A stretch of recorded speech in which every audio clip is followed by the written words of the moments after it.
The lady never even had a passport. So and we've got aircraft coming in out of West Africa, people dying, vomiting. They land at NYC, JFK, and they say, no problem. They don't have it without a test. I think it's safe to say, Wayne, that clearly they're covering up how many cases are in Africa and here.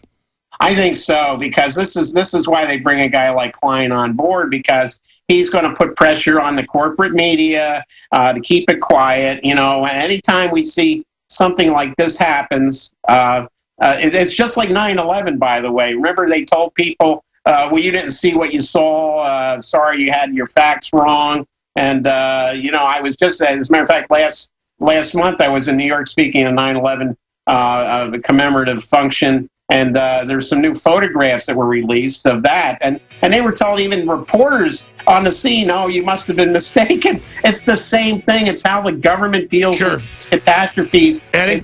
Yes. Absolutely. Eddie, thank you so much for the call from New York. We're going to come back and go to Daniel, listening on WBCR 1470 in Knoxville, Lona, Charlie, and Sean, and many others.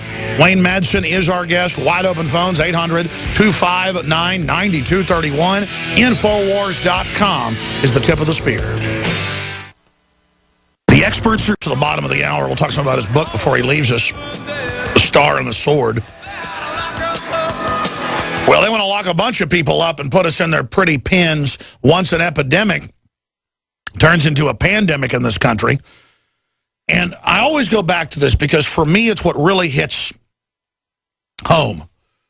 That if you watch the news and read the newspaper for 25 years like I've done, 20 years on air, but if you're like 60, 70 years old, you've been doing it for 40, 50 years, how do you not know that some shadow government, COG, that Eisenhower warned about, isn't in control?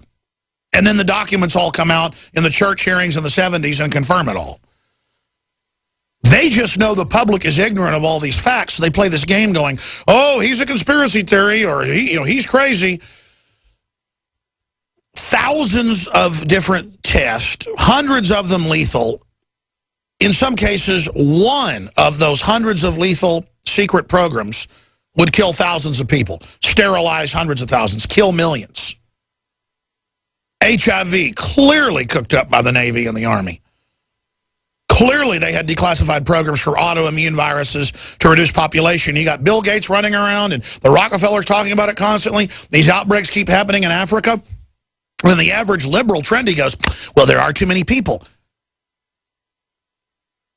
But then they'll tell you you're a racist if you don't support government-run health care. I mean, it's like crazy that the big secret religion is population reduction.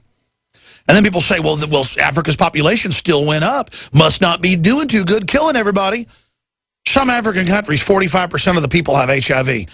Tens upon tens of millions have died. And now Ebola's popping up that we know our governments were souping up. South African, European countries, Israeli, U.S., I mean, I played a BBC News clip earlier about it. It's on Infowars.com, that they weaponized Ebola. They had Ebola that was airborne in 1989 on the East Coast that got out. Of course they're making this stuff. And then we go, hey, the groups that make this stuff, maybe they're behind it. Kind of like maybe the government's behind the anthrax attack. Turns out it was U.S. government anthrax. Then they had a whole bunch of patsies they tried to blame.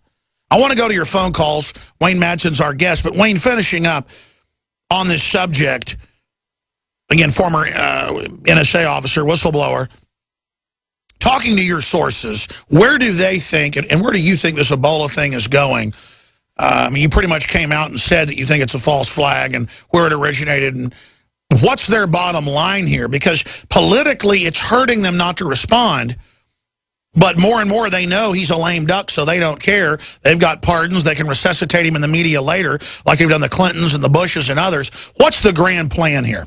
Well, my fear is that, you know, we've had Hollywood doing a lot of predictive programming on this. The latest one is this latest Planet of the Apes movie, where most of the human population is wiped out by something called simian flu. We know that Ebola is transmitted also from non-human primates, monkeys, chimpanzees, and gorillas. So my fear is what they're doing is they want to set up the first regime in the United States where they're going to have mandatory quarantine regions They're going to have mandatory checks. They're going to do highway checks and get people used to what happens to them every day at the airport is going to happen on interstate highways and other major roads. And where will they set up the checkpoints? Wherever they darn well please. You can imagine that way stations and toll stops are just made to order for this type of thing.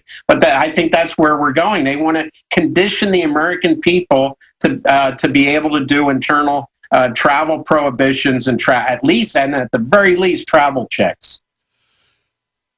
And Bill Clinton wrote back in 1998, we cover it in my 2000 film, Police State 2000. I mean, we show the statements, the executive orders about in the future they would have hardened internal checkpoints at the state level, searching everyone, and a culture where you've got to give blood to get a driver's license and all this stuff. That's only begun the last 2 years in places like D.C. on a trial basis. Whatever they plan, they end up getting it, even if it's late. And you can see them, Wayne, as you just said, rolling this out. It follows where the border's open, but they have internal checkpoints at the airports, and illegals can fly, but citizens can't without being searched. And illegals can have bank accounts with no ID, but citizens have to. They're setting the precedent under this globalist model where you have internal checkpoints, but no longer national borders. It's completely upside down, but that is what they're doing. And and that's my fear, and that's why I think we have Northcom involved with this these Ebola SWAT teams. Late Friday, Obama did something very interesting. I'd say it's late. I'm glad he did it. He issued an executive order at like 5 o'clock on Friday afternoon when most of the media is not paying attention, basically saying there will be no more research, government-sponsored research on these coronaviruses. That doesn't include Ebola, but it includes things like SARS, MERS, and influenza, avian flu, swine flu, the 1918 Spanish flu, which government scientists brought back to life after getting DNA from a dead Inuit girl who died of it in 1918. That killed like 100 million people worldwide, and they dug it up. Obama said all that research is to cease and desist immediately, and any future research has to be pre-approved by the government, and he put no time limit on it. I just wonder what happened when he started looking at things like Ebola, how this thing started. Did he actually find the government's own fingerprints on this? And he said, well, I can't stop research on Ebola because it's a clear and present danger, but all this other stuff, like what's been going on at the University of Wisconsin in Madison on resurrecting the 1918 flu by recombining DNA from dead viruses to current viruses. That's insane. He stopped all that. I hope it stays stopped, but a lot of people in the medical community applauded him for that. But I just wonder what triggered, because we know he doesn't do this unless, he's pressured. He doesn't take these initiatives on his own. I'd be very interested to be a fly on the wall inside one of those Ron Klein meetings to hear what prompted this action. Well, as I've always pointed out, the 36 level 4 bioweapons facilities under BioShield are the clear and present danger, because they've got some of them in level 2 facilities with level 4 pathogens on the coastline in Galveston, a city that gets wiped out every decade. I mean, it just got wiped out 6 years ago, and it wrecked the facility. I mean, here's an example. Lionfish in the 80s, when a hurricane hit Miami, something like 14 of them that were in a tank got out, and now the entire Caribbean and Atlantic are just full of them because they breed so fast, killing everything. It's an invasive species, poisonous, and it's all because they had no natural predators in this area. Well, I mean, that's a fish, folks. Imagine all these facilities with zoological crossing it. It is a recipe for disaster. Let's go to your calls. Let's talk to Daniel in Tennessee, listening on 1470 WBCR. Daniel, you're on the air. Thank you very much. I'm watching the clock. I'll be to the point. First of all, I call him Alibaba because he's a prince of thieves and liars. Anyway, you asked at the beginning of the program on your opener there, Alex, that what do you think is the next step? I really believe, and I speak professionally, I really believe that his next step is going to wait until after the November selection. Then he'll declare martial law and appoint himself president for life. I do not underestimate this devil. Thank you for listening. Well, thanks for holding to say that. We're going to skip this network break because this is so important. I want to go to everybody.